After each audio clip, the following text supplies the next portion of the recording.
السلام عليكم ورحمة الله وبركاته.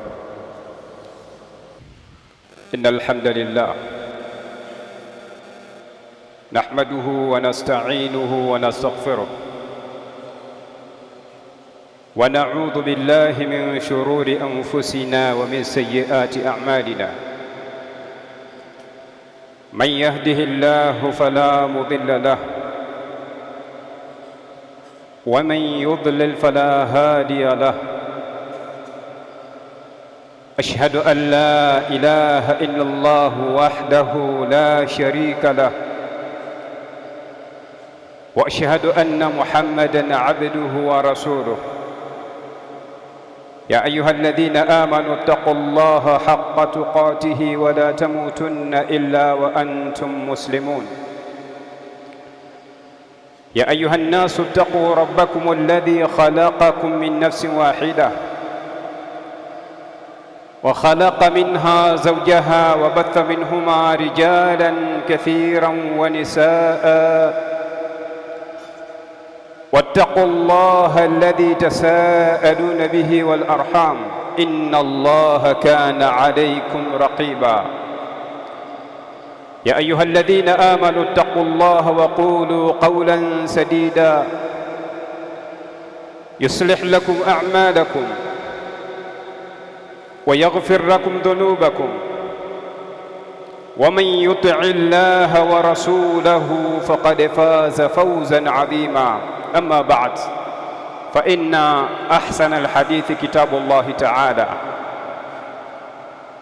وخير الهدي هدي محمد صلى الله عليه وآله وسلم، وشر الأمور محدثاتها، فإن كل محدثة بدعة وكل بدعة ضلالة وكل ضلالة في النار. ثم أما بعد، أوصيكم ونفسي بتقوى الله تبارك وتعالى، إنما فقد فاز المتقون. يقول الله تبارك وتعالى في تنزيله: إن عدة الشهور عند الله 12 شهرا في كتاب الله يوم خلق السماوات والأرض منها 4 حرم، ذلك الدين القيم فلا تظلموا فيهن أنفسكم. أيها المسلمون عباد الله، ndugu zangu Waislamu, baada ya kumhimidi Allah tabaraka wa taala na kumtakia ziada ya sala na salamu Mtume Muhammad alayhi salatu wassalam, nichukue fursa hii kuwahusia pamoja nami kumcha Allah tabaraka wa taala. Tumchi Allah tabaraka wa taala katika matendo yetu ya kila siku. Tumchi Allah tabaraka wa taala katika maneno yetu tunayozungumza. Tumchi Allah tabaraka wa taala katika miamala baina yetu. Ndugu katika imani, Allah tabaraka wa taala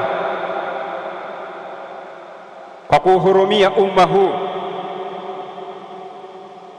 ameuwekea fursa mbalimbali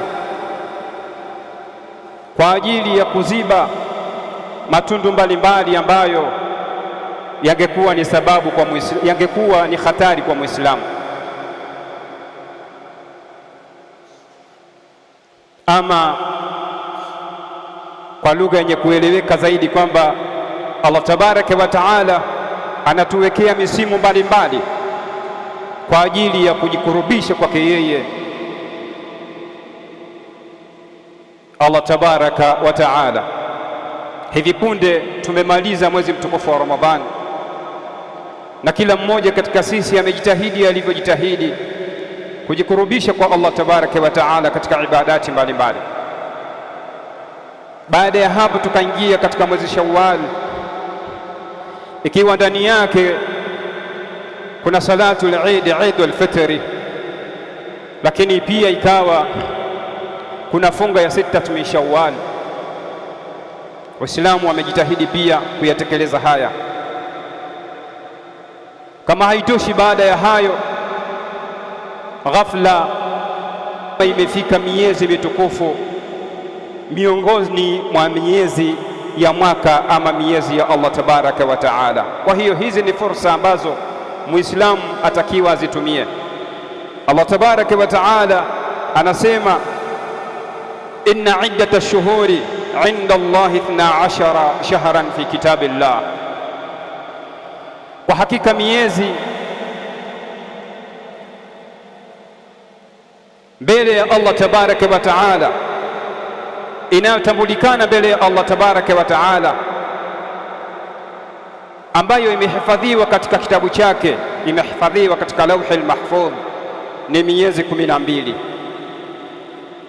Yauma khalaqa as-samawati wal ard, tangu Allah tabaraka wa taala alipoumba mbingu na ardhi, fiha 4 hurum, lakini ndani ya miezi hii 12 Allah tabaraka wa taala akaivua miezi 4 mitukufu.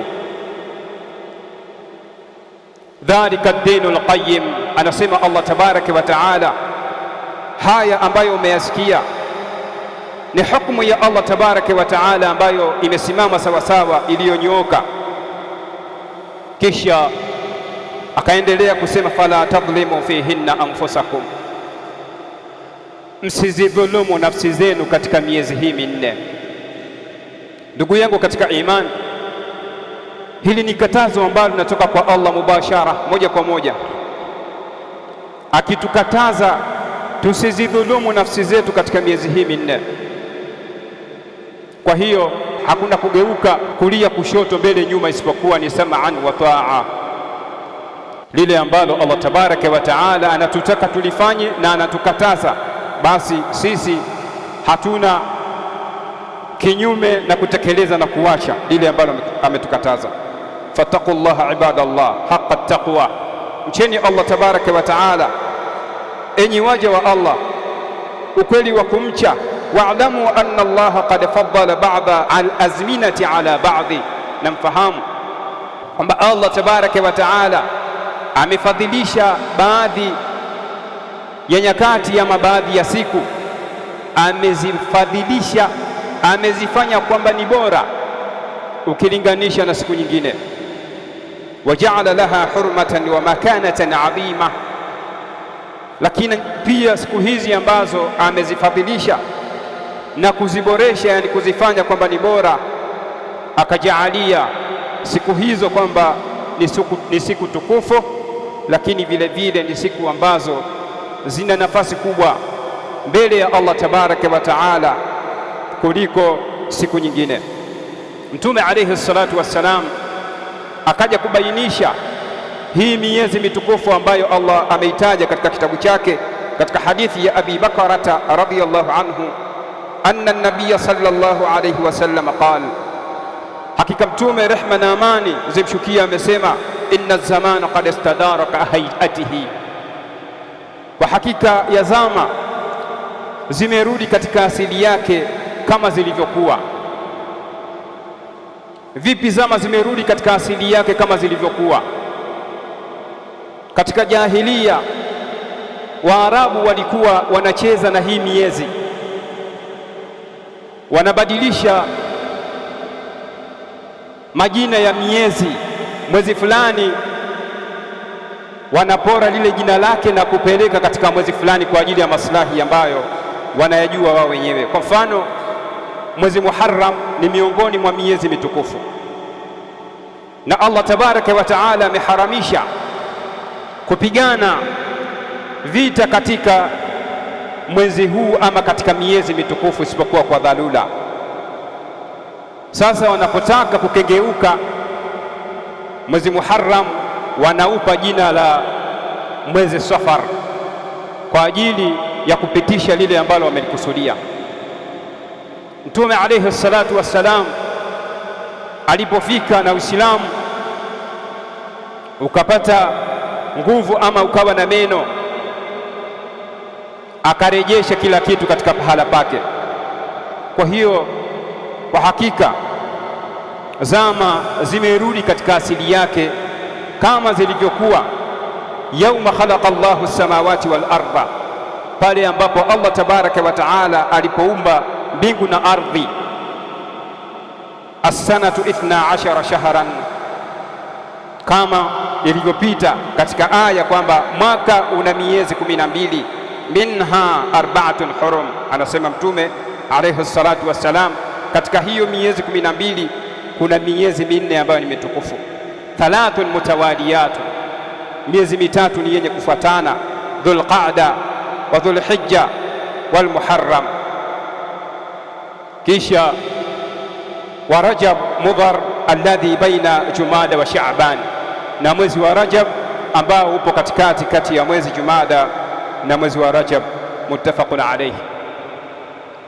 Naam, hapa kuna swali la kujiuliza. Allah tabaraka wa taala ametutaka sisi katika aya kwamba tusizidhulumu nafsi zetu, hasa hasa katika hii miezi minne mitukufu. Je, dhulma hii ni hasa katika miezi hii peke yake ama inaenea katika miezi mingine?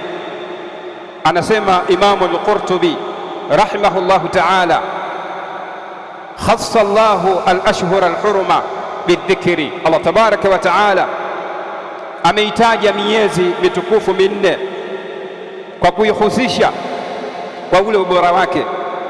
Wanaha ani dhulmi fiha, lakini pia akakataza kufanya dhulma katika miezi hii minne, tashrifan laha, kwa ajili ya kuitukuza ama kwa ajili ya ubora uliopo katika miezi hii.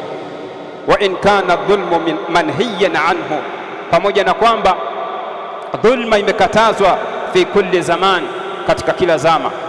Kwa hiyo itlaqa katika maneno haya mwanachuoni huyu Imamu al-Qurtubi ni kwamba kudhulumu nafsi kwa mja ama Muislamu katika miezi hii minne mitukufu, dhambi inakuwa ni kubwa zaidi kuliko dhulma hiyo akaifanya katika miezi mingine, inakuwa dhambi yake iko chini.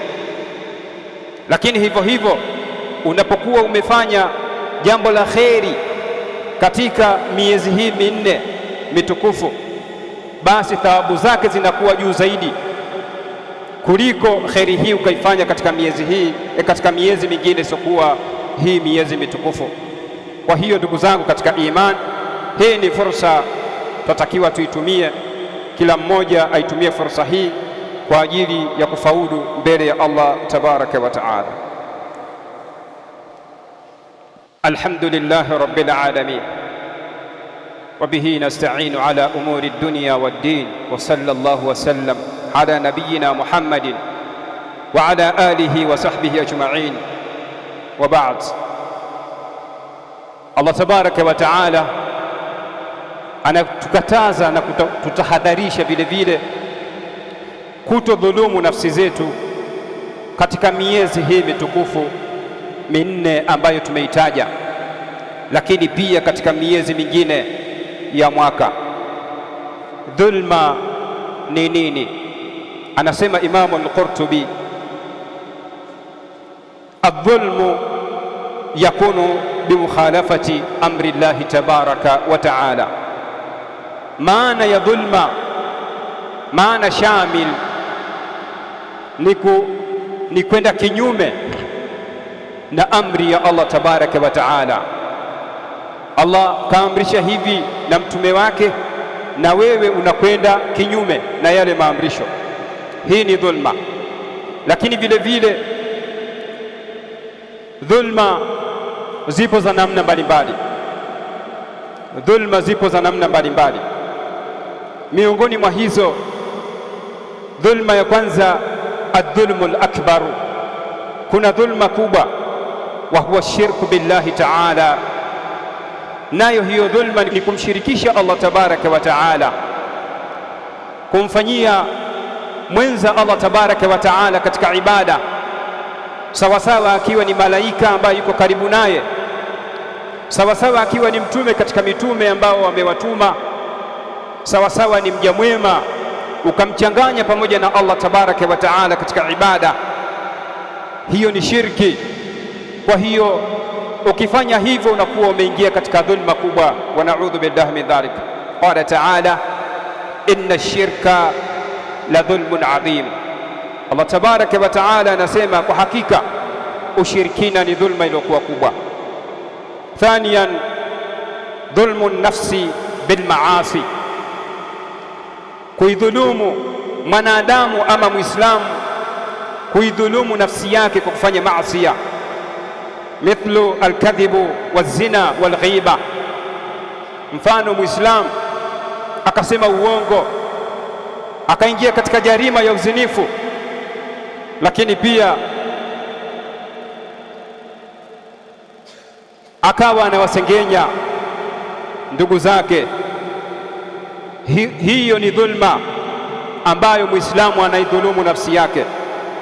Qala Allah tabaraka wa taala, amesema Allah, waman yataadda hudud Allah faqad dhalama nafsah, na yule ambaye anavuka mipaka ya Allah tabaraka wa taala, anakwenda kinyume na sheria ya Allah tabaraka wa taala, faqad dhalama nafsah, basi huyo anakuwa ameidhulumu nafsi yake. Thalithan dhulmu al-ibadi, dhulma ya tatu ni kuwadhulumu wenzako. Muislamu kumdhulumu muislamu mwenzake, ama muislamu kumdhulumu mwanadamu yoyote,